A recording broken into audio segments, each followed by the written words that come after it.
இத நடமாடும் இந்த பாஸ்போர்ட் மையம் வந்து இந்த மொபைல் வேன் சொல்லுவோம் நம்ம ஆக்சுவலாக. இது வந்து பார்த்தீங்கன்னா, passport at your door step actually. நீங்கள் பாஸ்போர்ட் சேவா கேந்திரா போயிட்டு அப்ளிகேஷன் பண்ணுறது உங்களோட டோர் ஸ்டெப்பில் பண்ணுற மாதிரி.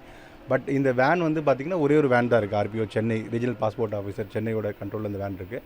பார்த்தீங்கன்னா, இந்த வேன் வந்து இப்போ ஃபஸ்ட் டைம் வந்து இந்த ஸ்டூடெண்ட்ஸ் ஏன்னா எல்லாராலையும் வந்து ஒர்க்கிங் டேஸில் வந்து பாஸ்போர்ட்டை சப்மிட் பண்ண போக முடியாத சுச்சுவேஷன் இருக்கும். எஸ்பெஷலி ஸ்டூடெண்ட்ஸ் இன் பர்டிகுலர் பார்த்தீங்கன்னா கிளாஸஸ் இருக்கும், எக்ஸாம்ஸ் இருக்கும். அதனால் வந்து என்ன பண்ணோம், இந்த கேம்ப் அவங்களுக்கு நம்ம ஸ்பெசிஃபிக்காக ஆர்கனைஸ் பண்ணோம் 3 days.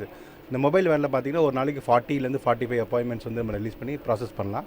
இப்போ சென்னையில் வந்து ஃபஸ்ட் டைம் வந்து இந்த ஸ்டூடெண்ட்ஸோட பெனிஃபிட்ஸ்க்காக வந்து அண்ணா யூனிவர்சிட்டி கேம்பஸில் காலேஜ் ட்ரைனிங் கிண்டியில் பண்ணுறோம். இன்றைக்கி ஒரு 40 அப்பாயின்மெண்ட்ஸு, நாளைக்கு 40, நாளானிக்கு 40, 3 days இந்த வீக் வரைக்கும் இந்த வேன் நம்ம யூஸ் பண்ணலாம். இப்போ பார்த்தீங்கன்னா சென்னையில் 3 பாஸ்போர்ட் சேவா கேந்திராஸ் இருக்குது. சாலிகிராமம், தாம்பரம், அம்ஜக்கரை. அங்கே தான் வந்து மேக்ஸிமம் நம்ம அப்பாயின்மெண்ட்ஸ் வந்து ரிலீஸ் பண்ணுறோம். 1800, 600 அந்த மாதிரி. So large chunk of people இருக்கிறப்ப அங்கே போகிறது தான் வந்து நம்ம சஜஸ்ட் பண்ணுவோம். வேனோட capacity is very limited. But sometimes என்ன பார்த்தீங்கன்னா, இந்த மாதிரி ஸ்பெசிஃபிக்காக ஒரு இன்ஸ்டியூஷன் இருக்குது, எஜுகேஷன் இன்ஸ்டியூஷன் இருக்குது, அங்கே இருக்க ஸ்டூடெண்ட்ஸ்க்கு ஒரு கேம்ப் ஆர்கனைஸ் பண்ணணும். அந்த மாதிரி சுச்சுவேஷனில் ஒரு பர்டிகுலர் ஒரு சென்ட்ரல் கவர்மெண்ட் ஆஃபீஸ் இருக்காங்க, அவங்களுக்கு ஆர்கனைஸ் பண்ணுறப்ப ரெக்வஸ்ட் வந்து ஆர்பிஓக்கு ரீஜனல் பாஸ்போர்ட் ஆஃபீஸருக்கு அனுப்பும். அவங்க எங்களோட டிபார்ட்மெண்ட் சைட்லேருந்து என்கொயரி பண்ணுவாங்க. அவங்களோட ரெக்குவயர்மெண்ட்ஸ் அந்த வேனை டிப்ளாய் பண்ணணும். ஏன்னா வேனுக்கான செக்யூரிட்டி இருக்குது, வேனுக்கான ஸ்டாஃப் இருக்காங்க, வேனுக்கு அந்த பாஸ்போர்ட் சேவா ப்ராஜெக்ட் ஆப்ரேட் பண்ணுறதுக்கான டெக்னிக்கல் ரெக்குவயர்மெண்ட்ஸ் இருக்கான்னு பார்ப்பாங்க. அது எல்லாமே இருந்ததுன்னா அந்த வேனை அங்கே டிப்ளாய் பண்ணுவாங்க.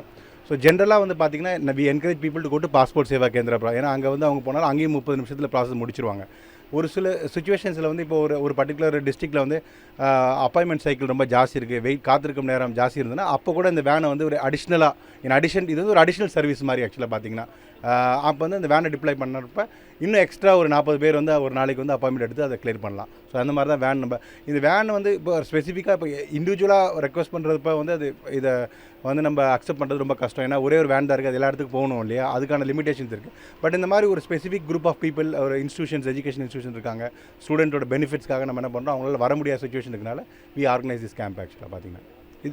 இப்போது வழக்கமான பாஸ்போர்ட் சேவை மையத்துக்கும் இதில் என்ன வித்தியாசம் இருக்கும்? அங்கே நடக்கக்கூடிய அத்தனை ப்ராசஸும் இந்த வாகனத்திலே முடிக்க முடியுமா சார்?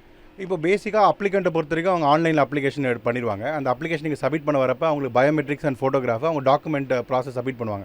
சப்மிஷன் வரைக்கும் இங்கே நடந்துடும். அதுக்கப்புறம் வெரிஃபிகேஷன் ஆஃபீஸரும் சம்டைம்ஸில் வந்து நம்ம வெரிஃபிகேஷன் ஆஃபீஸரும் அனுப்புவாங்க. டாக்குமெண்ட் வெரிஃபிகேஷனும் நடக்கும். பட் கிராண்டிங் வந்து பேக் எண்டில்